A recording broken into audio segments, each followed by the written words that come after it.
देवियों और सज्जनों, नमस्कार। एक प्रसिद्ध कृषक का एक प्रसिद्ध उदाहरण है।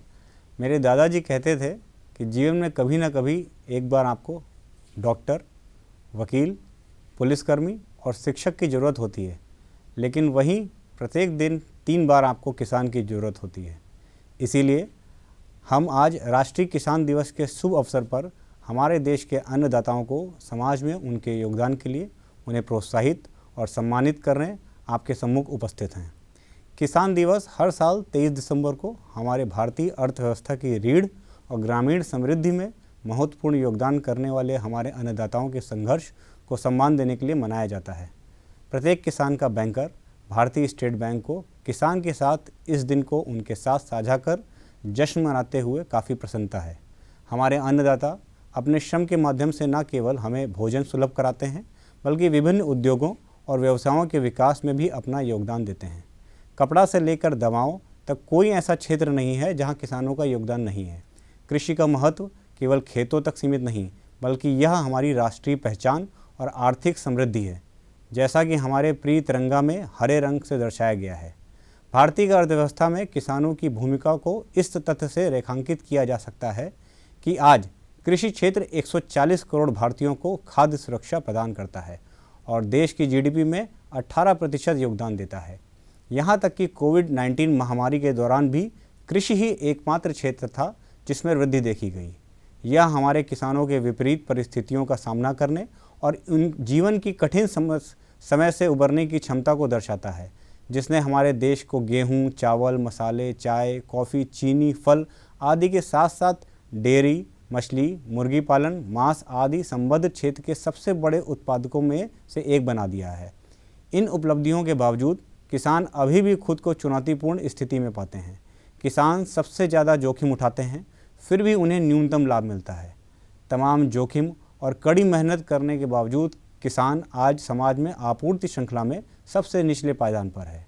एक प्रसिद्ध व्यक्ति ने सही कहा है, किसान हमारी अर्थव्यवस्था में अकेला ऐसा व्यक्ति है जो खुदरा में सब कुछ खरीदता है, थोक में सब कुछ बेचता है और दोनों तरफ से माल भाड़े का भुगतान करता है।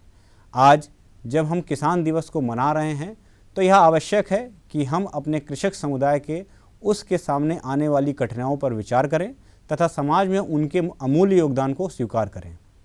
हमारे किसानों के सामने छोटी और खंडित भूमि, अप्रत्याशित मौसम की स्थिति, आर्थिक अनिश्चितताएं और प्रौद्योगिकों और बाजार तक सीमित पहुंच जैसी कई चुनौतियां हैं।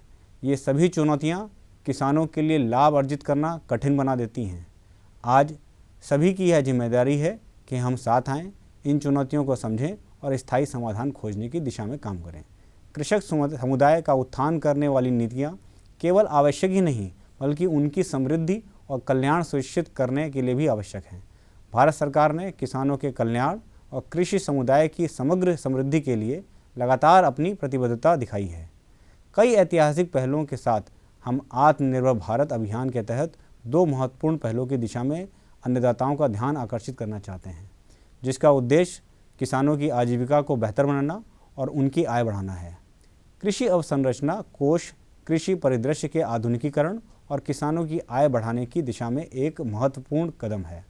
यह योजना कृषि इंफ्रा परियोजनाओं में निवेश के लिए किफ़ायती ब्याज दर पर मध्यम अवधि के ऋण प्रदान करती हैं और ऋण गारंटी कवर के साथ 3% ब्याज अनुदान प्रदान करती हैं। इस योजना का लाभ उठाते हुए कृषक समुदाय कृषि परिसंपत्तियों के निर्माण के लिए उपकरणों, प्रौद्योगिकियों और संसाधनों तक पहुंच में सुधार कर सकता है, जो उनके लिए निरंतर आय उत्पन्न करेगा। दूसरी योजना, जिसका उद्देश्य विविधीकरण के माध्यम से किसानों की आय को बढ़ावा देना है, यह है प्रधानमंत्री सूक्ष्म खाद्य प्रसंस्करण उद्यम योजना। प्रति इकाई 10 लाख रुपए की अधिकतम सीमा के साथ योग्य परियोजनाओं लागत के 35% पर पूंजीगत सब्सिडी और प्रशिक्षण और विपणन सहायता जैसी लाभों के साथ इस योजना का उद्देश्य कृषक समुदाय को खाद्य उत्पादकों से खाद्य प्रोसेसर में बदलना है, जिससे उनकी आय में वृद्धि होगी। अब तक कृषि मूल्य श्रृंखला में कृषक समुदाय मूल्य श्रृंखला के सबसे निचले पायदान पर रहता है, जो कि आधारभूत कृषि अर्थात उत्पादन है। एग्री इंफ्रा फंड और पीएमएफएमई योजनाओं का लाभ उठाकर किसान मूल्य श्रृंखला के वितरण और प्रसंस्करण चरणों में आय उत्पन्न कर सकते हैं। देश में एफपीओ के गठन को बढ़ावा देने के लिए 10,000 किसान उत्पादक संगठनों का गठन और संवर्धन के लिए सरकार ने एक समर्पित केंद्रीय क्षेत्र योजना तैयार की है। भारतीय कृषि में न्यूनतम भूमि जोत वाले छोटे और सीमांत किसानों का वर्चस्व है और इसीलिए उन्हें उत्पादक तकनीक, उचित मूल्य पर गुणवत्तापूर्ण इनपुट, बीज, उत्पादन, प्रसंस्करण, ऋण, निवेश और सबसे महत्वपूर्ण बाजार तक पहुंच जैसी जबरदस्त चुनौतियों का सामना करना पड़ रहा है। इसीलिए एफपीओ के गठन के माध्यम से ऐसे उत्पादकों का सामूहिकीकरण इन चुनौतियों का समाधान करने और उनकी आय बढ़ाने के लिए बहुत महत्वपूर्ण है। भारतीय स्टेट बैंक सभी पहलों में सक्रिय भागीदारी के साथ सरकार के विकास उद्देश्यों के साथ जुड़ा हुआ है। हम कृषि से समृद्ध के आदर्श वाक्य में विश्वास करते हैं और वित्तीय और बैंकिंग पहलों की एक विस्तृत श्रृंखला के माध्यम से कृषक समुदाय का सक्रिय रूप से उत्थान करके हमेशा किसान बैंकर रहे हैं। भारतीय स्टेट बैंक ने देश भर में लगभग 15,000 ग्रामीण और अर्ध शहरी शाखाओं, 80,000 बीसी सीएसपी की उपस्थिति के साथ बैंकिंग सेवाओं को कृषि परिस्थिति की तंत्र के करीब ला दिया है, जिससे किसानों को ऋण, बचत और अन्य वित्तीय उत्पादनों तक पहुंच के साथ सशक्त बनाया गया है। हमारे विभिन्न सहयोगों का केंद्र हमारा किसान क्रेडिट कार्ड योजना है, जो एक क्रांतिकारी पहल है। यह केवल क्रेडिट सुविधा नहीं है, बल्कि यह हमारे किसानों के लिए जीवन रेखा है। हम केसीसी में सबसे बड़े ऋणदाता हैं, जिन्होंने लगभग 1 करोड़ किसानों को केसीसी दी है। केसीसी एकमात्र ऐसी योजना है जिसके तहत किसानों को 3% प्रतिवर्ष की दर से कम ब्याज पर कार्यशील पूंजी ऋण, कृषि ऋण प्राप्त करने का अवसर प्राप्त होता है। केसीसी ने हमारे किसानों को महाजन और निजी साहूकारों के चंगुल से बाहर रखने में महत्वपूर्ण भूमिका निभाई है। हमारा सहयोग फसल की खेती के साथ साथ समाप्त नहीं होता है। हम अपने किसानों के आय के स्रोत को बढ़ाने के महत्व को समझते हैं। भारतीय स्टेट बैंक द्वारा पेश किया जाने वाला कृषि उद्यम ऋण व्यक्तिगत किसानों और कृषि उद्यमों की कार्यशील पूंजी बुनियादी ढांचों की ज़रूरत के लिए एक सरल, निर्बाध और वन स्टॉप क्रेडिट समाधान है। चाहे आप एक उभरते उद्यमी हों या स्थापित, चाहे आप डेयरी फार्म, पोल्ट्री फार्म या हाइड्रोपोनिक फार्म का प्रबंधन करते हों, चाहे आप कृषि आधारित प्रसंस्करण इकाई में हो, एसबीआई आपके कृषि सपनों को वास्तविकता में बदलने में मदद करने के लिए यहाँ है। इस योजना का लाने का उद्देश्य किसानों को उत्पादक के साथ साथ वस्तु का प्रोसेसर बनने में सक्षम बनाना है, जिससे यह संपूर्ण कृषि मूल्य श्रृंखला में एक परिहार्य कड़ी बन सके, जिससे कृषि आय कई गुना बढ़ जाए। एईएल के तहत हम कृषि से संबंधित सभी संभावित गतिविधियों को कवर करते हैं, जिसमें खेती से प्राप्त सभी प्रकार के उत्पादों और उप उत्पादों का प्रसंस्करण, पशु पक्षी, समुद्री खाद्य पदार्थ, दूध और दुग्ध उत्पाद, कोल्ड चेन सहित परिवहन, पैकेजिंग, गोदाम सहित भंडारण, संरक्षण, पिसाई आदि शामिल है। आज कोई भी क्षेत्र हो, हम हमेशा बस एक क्लिक या एक कदम की दूरी पर हैं। हाल के वर्षों में वैज्ञानिक खेती में बदलाव आया है। किसान फसल की पैदावार, संसाधन उपयोग को अनुकूलित करने के लिए प्रौद्योगिकी संचालित समाधानों को अपना रहे हैं। इस बदलते परिवेश को और मजबूत करने के लिए हमने हाल ही में किसान समृद्धि ऋण की शुरुआत की है, जो प्रगतिशील किसानों को वास्तविक लागत के आधार पर समय पर और अधिक ऋण प्रदान करता है। यह आपकी खेती की शुरू से अंत तक की सभी ज़रूरतों को पूरा करता है। देश में कृषि के क्लस्टर आधारित केंद्रित विकास को लक्षित करते हुए हमने देश भर में फल, सब्जियां और नकदी फसलों को शामिल करने वाले 40 चिन्हित फसल समूहों के साथ 353 जिलों को पहचान की है। बैंक ने इन समूहों के लिए ब्याज और अन्य शुल्कों में रियायतों के साथ योजना लाई है, जिससे इन समूहों के किसान ऋण सुविधा का लाभ उठा सकते हैं। हम न केवल आवश्यक वित्तीय सहायता प्रदान करने के लिए महत्व को पहचानते हैं, बल्कि बढ़ती पहुंच के साथ उन्हें निर्बाध रूप से वितरित करने के लिए महत्व को समझते हैं। इस दिशा में हमने उच्च मूल्य के कृषि ऋणों के त्वरित प्रसंस्करण के लिए कृषि केंद्रित प्रसंस्करण केंद्र शुरू किए हैं, जो समय पर किसानों की ऋण आवश्यकताओं को पूरा करेंगे। किसान समुदाय के साथ संबंधों को बढ़ावा देने और संबंध विकसित करने के लिए संबंध प्रबंधक ग्रामीण व्यवसाय की शुरुआत की गई है। विभिन्न बैंकिंग उत्पादों, निवेश अवसरों और सरकारी योजनाओं के बारे में जानकारी प्रदान करके वे किसानों को सूचित वित्तीय ऋण निर्णय लेने के लिए सशक्त बनाते हैं। इसके अलावा एसबीआई ने किसानों के लिए बैंकिंग को अधिक सुलभ और कुशल बनाने के लिए डिजिटल तकनीकों को अपनाया है। योनो कृषि विभिन्न वित्तीय सेवाओं तक आसान पहुंच की सुविधा देने वाला वन स्टॉप डिजिटल प्लेटफॉर्म है और किसानों के लिए एक सूचना केंद्र के रूप में कार्य करता है, जो मौसम की स्थिति, बाजार की कीमतों, सरकारी योजनाओं की जानकारी और सर्वोत्तम कृषि प्रथाओं पर वास्तविक समय डेटा प्रदान करता है। यह प्लेटफॉर्म एक बाजार के रूप में भी कार्य करता है, जो किसानों को अपने घरों से कृषि इनपुट खरीदने, कृषि सिंचाई उपकरण खरीदने या किराए पर लेने की अनुमति देता है। SBI ज्ञान और प्रौद्योगिकी हस्तांतरण के मामले में भी सहायता प्रदान कर रहा है। SBI ने किसानों को आधुनिक कृषि पद्धतियों तक पहुंच प्रदान करने के लिए उद्देश्य से गैर सरकारी संगठनों NRLM, SRLM के साथ विभिन्न वित्तीय साक्षरता कार्यक्रम और सहयोग शुरू किए हैं। हम कृषक समुदाय के लिए नियमित आधार पर संध्या शिविर आयोजित कर रहे हैं, जिसके माध्यम से हम उन्हें उनकी आजीविका को बेहतर बनाने के उद्देश्य से सरकारी योजनाओं और बैंक की पहलों से अवगत करा रहे हैं। हम किसानों के उल्लेखनीय योगदान को समझते हैं और स्वीकार करते हैं। इसीलिए कृषि समुदाय को निरंतर समर्थन और समृद्ध करने के लिए हमारे प्रयास में SBI देश की सभी शाखाओं में राष्ट्रीय किसान दिवस को अन्नदाता दिवस के रूप में मना रहा है। हम कृषि मूल्य श्रृंखला में किसानों और सभी प्रकार के कृषि उद्यमों के लिए आउटरीच कार्यक्रम, कार्यशालाओं और जागरूकता सत्र आयोजित कर रहे हैं। हम उन्हें कृषि क्षेत्र में उनके उल्लेखनीय योगदान के लिए सम्मानित कर रहे हैं। हम दूरदर्शन जैसे राष्ट्रीय चैनलों पर पूरे कृषक समुदाय के साथ बातचीत करके उनके समर्थन को मजबूत कर रहे हैं। बैंक के सभी अधिकारी राष्ट्रीय किसान दिवस उत्साह और ऊर्जा के साथ मना रहे हैं। अंत में भारतीय स्टेट बैंक के प्रतिनिधि के रूप में हम आप में से प्रत्येक से अनुरोध करते हैं कि हमारे किसान के अतुलनीय प्रयासों को स्वीकार करने और उन्हें समर्थन देने के लिए हमारे साथ हाथ मिलाएं। आइए हम यह सुनिश्चित करने के लिए मिलकर काम करने के लिए किसानों का न केवल बेहतर ऋण और वित्तीय सेवाएं मिलें, बल्कि निरंतर बदलते कृषि परिदृश्य में सतत विकास के लिए ज्ञान और उपकरण भी उन्हें प्राप्त हों। आइए हम सब मिलकर समृद्धि के बीज बोएं, विकास का पोषण करें और ऐसी फसल काटें जो न केवल किसानों को बल्कि पूरे देश को भरण पोषण हो सके। धन्यवाद। जय हिंद। नमस्कार। देश को खाद्य सुरक्षा प्रदान करने में और विकास के पथ पर आगे ले जाने में हमारे देश का किसान एक महत्वपूर्ण भूमिका अदा कर रहा है। किसानों के इस अथक प्रयास और योगदान को ही अंगीकार करते हुए पूरा देश 23 दिसंबर को राष्ट्रीय किसान दिवस मनाता है। चूँकि प्रौद्योगिकी का भी एक महत्वपूर्ण योगदान होता है किसानों के फसल में, उनकी सफलता में, और कहीं ना कहीं एक वित्तीय सहयोग भी ज़रूरत होता है, और इसमें योगदान देता है हमारे देश का बैंक, मुख्य रूप से भारतीय स्टेट बैंक। तो किसानों के योगदान को, उनके परिश्रम को और उन्होंने जो भी कुछ हमारे देश के लिए किया है, देशवासियों के लिए किया है, उसको अंगीकार करते हुए उनके प्रति आभार प्रकट करने के लिए भारतीय स्टेट बैंक आज अन्नदाता दिवस मना रहा है।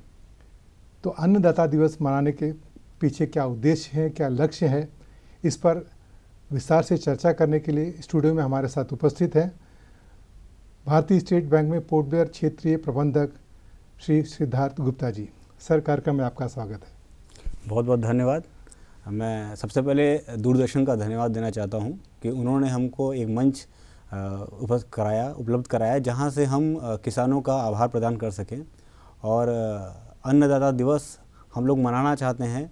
उस बात को मैं रेखांकित करना चाहूँगा एक उल्लिखित करके एक महाशय का कहा हुआ बात कि हम लोग इंजीनियर, डॉक्टर या और किसी का योगदान साल में एक बार लेते हैं या कभी कभी लेते हैं, बट एक किसान का हमारी दिनचर्या में दिन में 3 बार ज़रूरत पड़ता है। तो इसीलिए हमारे जीवन में सबसे महत्वपूर्ण अगर कोई है तो वो अन्नदाता किसानी है। और चूँकि कल देश नेशनल फार्मर्स डे मनाएगा, तो हम लोग उसको आज अन्नदाता दिवस के रूप में मना के अपना जो आभार है वो प्रकट करना चाहते हैं। बिल्कुल सर, जैसा कि आप एक बैंक से जुड़े हैं, आप एक वित्तीय संस्था से संलग्न हैं, तो निश्चय रूप से आपका जो बैंक है हमारे किसानों को विभिन्न प्रकार के वित्तीय सहयोग प्रदान करता होगा, ज़रूरत पे उनको लोन देता होगा। तो हम मुख्य रूप से इन बातों पर ही चर्चा करेंगे। तो सबसे पहले जानना चाहेंगे कि भारतीय स्टेट बैंक या भारत के जो भी बैंक हैं वो किसानों के लिए किस प्रकार के ऋण यानी लोन उपलब्ध करवाते हैं? अगर हम बात करें तो देश में जब आज़ादी मिला था उस समय इस तरीके की स्कीम्स किसानों के लिए बहुत ही कम थी और हमारे किसान जो थे वो किसान भाई जो क्षेत्रीय मनी लेंडर्स बोलते थे उनके चंगुल में थे, बहुत ही अधिक ब्याज दर पे उनसे पैसा लेते थे। तो जब देश की सरकार को ये उनके ध्यान में आया तो उन्होंने विभिन्न बैंकों के थ्रू ये स्कीम्स बनाई जिसमें कि हम किसानों को उनकी हर ज़रूरत के लिए लोन प्रदान करते हैं, जिसमें कि प्राथमिक रूप से उनका जो फसल उगाने का ज़रूरत होता है, जिसको हम पूरा साल में उनको उगाना होता है, जिसके लिए उनको बीज खरीदना होता है, खाद खरीदना होता है, फिर जो हार्वेस्ट के बाद उनको समय होता है, वो सारा मिला के हम उनको एक लोन देते हैं। ये होता है उनका बेसिक लोन। उसके अलावा उनको कभी कुछ इक्विपमेंट खरीदना होता है जिसमें कि ट्रैक्टर हो सकता है, ट्रॉली हो सकता है, रोटावेटर हो सकता है, हम उसके लिए भी उनको लोन देते हैं। और अभी तो चूँकि आर्टिफिशियल इंटेलिजेंस का ज़माना आ गया है, रोबोटिक्स का ज़माना आ गया है, तो बैंक ने भी उसको अभी फॉलो किया है और हम लोग अभी रोबोट्स के लिए और हाइड्रोपोनिक्स खेती के लिए या ड्रोन के लिए सभी चीज़ों के लोन प्रदान कर रहे हैं। अच्छा, तो ये जो लोन आप प्रदान करते हैं, क्या ये किसानों को केवल व्यक्तिगत रूप में दिया जाता है या कोई क्लस्टर या समूह में कुछ लेना चाहें तो भी उनको लोन मिलेगा?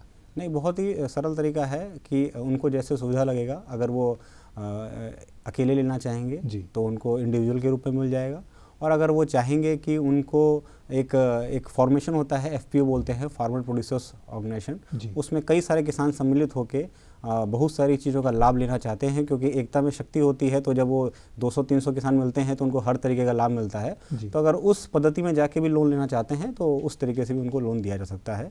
दोनों ही तरीके से लोन लेने में कोई असुविधा नहीं है, बहुत ही कम समय में लोन मिल जाता है। तो ये जो लोन किसानों को या किसी समूह को लेना हो, किसानों के समूह को, तो उसके लिए क्या क्या मैंडेट्स यानी क्या क्या आवश्यकताएं होती है, जैसे दस्तावेज़ों की या और कोई ज़रूरतें हैं जिसको बैंक को रखना होगा, दिखाना होगा, जिसके बाद उनको लोन मिलता होगा? प्राथमिक रूप से तो जो भी लेना चाहेगा लोन, उनको तो खेती करना चाहिए। तो अगर हम बोलेंगे तो उनके पास एक खेती के लिए ज़मीन होना चाहिए। अगर वो एक अकेले लोन लेना चाह रहे हैं तो उसके लिए खेती के लिए एक ज़मीन चाहिए, और अगर फार्मर्स प्रोड्यूसर ऑर्गेनाइजेशन के फॉर्म में लेना चाह रहे हैं तो वो सब लोग मिला के अपना जो भी खेत होंगे उसको एक साथ दिखाएंगे कि वो लोग कितना एरिया पे खेती करेंगे, उसके हिसाब से उनका हम लोग लिमिट डिसाइड कर देते हैं। अब इसमें एक चीज़ और भी आती है कि कई बार हमारा देश जो ऐसा है कि लोगों के पास बहुत सारा खेती का ज़मीन नहीं है, तो ऐसा कोई ज़रूरी नहीं है कि उनका खुद का भी ज़मीन हो। अगर वो किसी और का भी ज़मीन पे खेती कर रहे हैं और उसमें उन्होंने लीज लेके ज़मीन का काम कर रहे हैं तो हम लोग उस पर भी लोन देते हैं। माने ये होगा कि ज़मीन की उपलब्धता आवश्यक है कि ज़मीन उनके पास है तभी उनको ऋण मिलेगा। हाँ, निश्चय ये भी बात सही है कि जब तक ज़मीन ना हो तो खेती कहाँ होगी। तो ज़मीन का होना या तो उनका अपना हो या फिर उन्होंने लीज पे या लोन पे लिया। बस सर, ये जो लोन के लिए अप्लाई करते हैं तो मूल रूप से कितना समय लग जाता है, या फिर आपने कोई टाइमलाइन लगाया हो कि इतने दिनों में इनको ये लोन मिल जाना चाहिए? इसमें मैं बोलूँगा कि पहला तो चीज़ है कि लोन को जो अप्लाई करने का तरीका है जी। तो इसमें अगर किसान भाई चाहते हैं तो वो चाहें तो ब्रांच हमारे किसी भी शाखा में आके वो अप्लाई कर सकते हैं लोन। दूसरा तरीका है, आज टेक्नोलॉजी बहुत बढ़ गया है और किसानों के हाथ में भी गांव-गांव में मोबाइल है, इंटरनेट है, तो वो अगर अपना मोबाइल में 24 घंटा जिस भी समय वहाँ चाहें तो वहाँ से अप्लाई कर सकते हैं। वो एप्लीकेशन हमारी ब्रांच में डायरेक्टली आ जाता है, फिर हम लोग वहाँ से कांटेक्ट कर लेते हैं। तो चूँकि टेक्नोलॉजी बहुत अपग्रेड हो गया है, सॉफ्टवेयर बहुत अपग्रेड हो गए हैं, तो आज की डेट में तो ये एक लोन प्रोसेस होने में हमको 7 से 14 दिन लगते हैं। और 7 से 14 दिन का कारण मैं इसलिए बोल रहा हूँ कि लोन का कितना उसकी अमाउंट है इस पर डिपेंड करता है। छोटा होता है तो उसका जो हमारा असेसमेंट का तरीका है वो सिंपल होता है, बड़ा होने से वो थोड़ा प्रोजेक्ट रिपोर्ट का काम आ जाता है। तो 7 से 14 दिन, मैक्सिमम 14 दिन में लोन मिल जाता है। बिल्कुल, हम किसानों भाइयों को बताना चाहेंगे कि बहुत अच्छी बात सर ने बताई है कि मोबाइल के थ्रू भी आवेदन दिया जा सकता है और उस पर कार्य करके 7 से 14 दिन के भीतर लोन स्वीकृत की जा रही है। सर, ये जो लोन किसानों को दिया जाता है, इसकी जो रीपेमेंट करने जाते हैं तो क्या उसके मैंडेट्स हैं, कैसे करना होता है, या उसमें कुछ रियायत मिलती है उनको? चूँकि ये जो लोन होते हैं इसमें 2 तरीके के लोन होते हैं।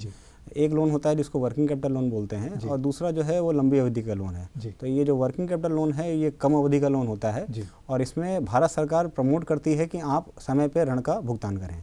तो जो किसान भाई समय पे ऋण का भुगतान करते हैं, जो छोटी अवधि का लोन है, उसमें उनको 4% की इंटरेस्ट सब्सिडी मिलती है, जो कि भारत सरकार से डायरेक्टली बैंकों के खातों में आ जाती है, और वो उसका लाभ किसान भाइयों को चला जाता है।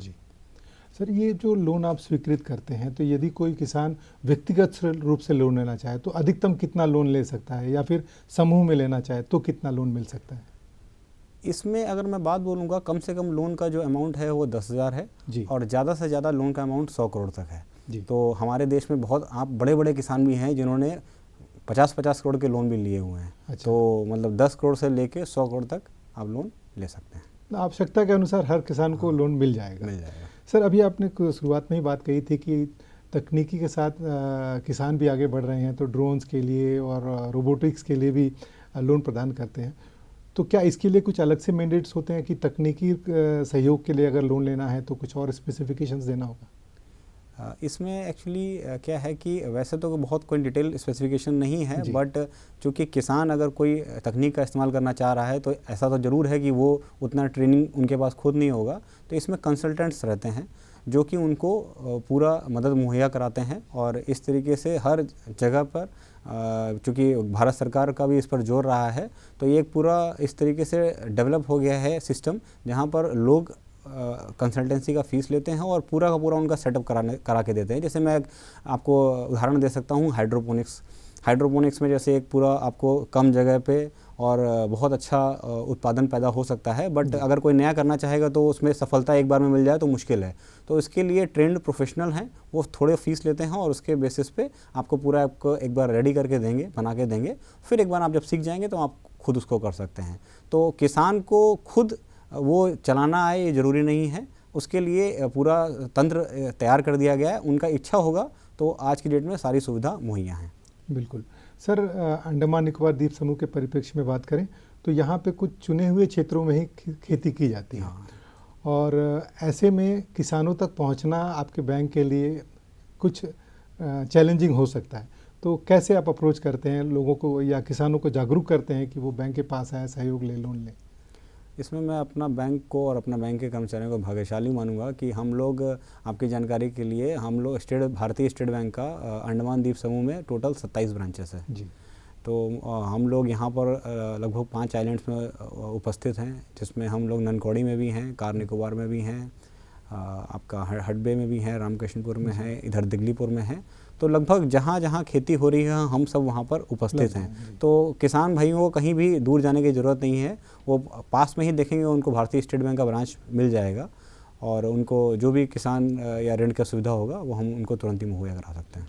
अब आंकड़ों की बात करें तो कितने किसान होंगे जिनको अभी तक आपके बैंक ने लोन दिया, या फिर अंडमान निकोबार में किसी भी बैंक ने टोटल लोन दिया होगा, और कितनी धनराशि तक दी होगी?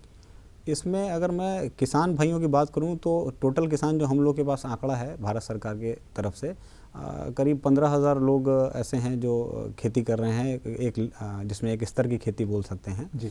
और उसमें से जिन्होंने लोन लेके खेती कर रहे हैं वो करीब आंकड़ा 9,000 के आसपास है जी। और उसमें से करीब 1,000-1,100 ऐसे लोग हैं जो कि मत्स्य उत्पादन में लगे हुए हैं। बाकी लोग जो नॉर्मल अलग तरीके का क्रॉप्स हैं उसमें उन लोग का जो है वो उसमें लगे हुए हैं। तो यही पूरा आंकड़ा है और ये सब बैंकों का सम्मिलित टोटल पूरा अंडमान के पूरे लिए, द्वीप समूह के लिए। सर, ये जो एक किसान है, जब लोन की रीपेमेंट की बात आती है, वो आपको वापस करना होता है, तो क्या वो कोई तय सीमा होती है कि इतने दिनों में करना है या फिर इतने अंतराल में करना है? अगर उस अंतराल पे वो नहीं कर पाया तब क्या करे, वो बैंक से कैसे संपर्क करे? इसमें तरीका क्या है कि जैसे आपका, मैंने बोला पहले ही भी बोला कि लोन 2 तरीके का होता है, एक कम अवधि का होता है, एक दीर्घ अवधि का होता है। तो दीर्घ अवधि के लोन 10 साल तक भी होते हैं। तो उसमें उनको उनकी जैसी खेती होती है उस हिसाब से उनकी इंस्टॉलमेंट 6 महीने में उनको देनी होती है, जैसा भी खेती का उनका रहता है संरचना, उस हिसाब से उनको देनी होती है। तो 10 साल के समय में उनको लोन चुकता करना है। दूसरा जो लोन है, जैसे वो जो डेली उनका खेती की रिक्वायरमेंट है, बीज खरीदना है, खाद खरीदना है, उसके लिए जो लोन देना होता है वो उनको 1 साल में रिन्यू कराना होता है। अच्छा। अगर उन्होंने 1 साल के अंदर रिन्यू करा लिया तो 1 साल के बाद जो हमारा यहाँ का एक कमेटी है बैंकर लेवल का, उसका स्केल ऑफ फाइनेंस डिसाइड करती है। तो जिस किसान को हमने इस साल 1 लाख रुपए लोन दिया है, खूब ही स्वाभाविक है कि अगले साल महंगाई बढ़ने के कारण उनको 1,10,000 20,000 चाहिए होगा। तो बैंकें भी ये बात समझती हैं और अगले साल उनका स्केल ऑफ फाइनेंस बढ़ा देती हैं। तो एक बार अगर आज वो लोन लेते हैं, 1 साल के अंदर रिन्यू करते हैं, पूरा पैसा जमा करते हैं, तो उनको 2 लाभ हैं। पहला तो उनको इंटरेस्ट पे सब्सिडी मिलेगा और अगले साल उनकी बढ़ी हुई आवश्यकता के हिसाब से उनको तुरंत अगला दिन ही लोन हम दे देंगे। बिल्कुल। सर, हमारे पूरे देश में प्रधानमंत्री किसान सम्मान निधि योजना का क्रियान्वयन किया जा रहा है और सुचारू रूप से किया जा रहा है। दीपों में क्या है स्थिति, कितने किसान इससे जुड़े हैं और कितनों को लाभ मिल चुका होगा? हमारे पास जो आंकड़ा मैं पहले भी बोला, करीब 15,000 किसान हमारे अंडमान के इस सम्मान निधि का लाभ ले रहे हैं, जो कि उनके खातों में डायरेक्टली पैसा पहुंच रहा है। और इसमें से जितने लोगों को मिल रहा है, सभी लोगों ने लोन नहीं लिया है, बट जैसी भारत सरकार की स्कीम है कि जो भी मार्जिनल फार्मर्स हैं उनको ये पैसा मुहैया कराया जा रहा है। बिल्कुल। सिद्धार्थ जी, आपसे बात के चल करके हमें ये ज्ञात हुआ कि बैंक हमारे किसानों के लिए हमेशा खुला हुआ है, हर जगह उपलब्ध है, उनके मोबाइल से जुड़ा हुआ है। जब भी हमारे किसान भाइयों को ज़रूरत हो किसी प्रकार के लोन के, वित्तीय सहयोग की और तकनीकी सहयोग की भी, इसके लिए भी हमारा भारतीय स्टेट बैंक उपलब्ध है, विशेषज्ञ उपलब्ध करवाता है और ये सुनिश्चित करता है कि हमारे किसान सफल हो, खाद्य उत्पन्न और ज़्यादा हो और हमारा देश जो आज खाद्य उत्पन्नता में सुरक्षित है, पूरी तरह से सेफगार्डेड है, आगे भी बना रहे। आप इस कार्यक्रम में आए, अपने बैंक से संबंधित विकास के लिए और किसानों के लिए जो भी वित्तीय सहायता दी जा रही है उसके बारे में विस्तृत जानकारी दी। इसके लिए हम तमाम दीप समूह के किसानों की ओर से आपको धन्यवाद देना चाहेंगे। बहुत बहुत धन्यवाद। नमस्कार।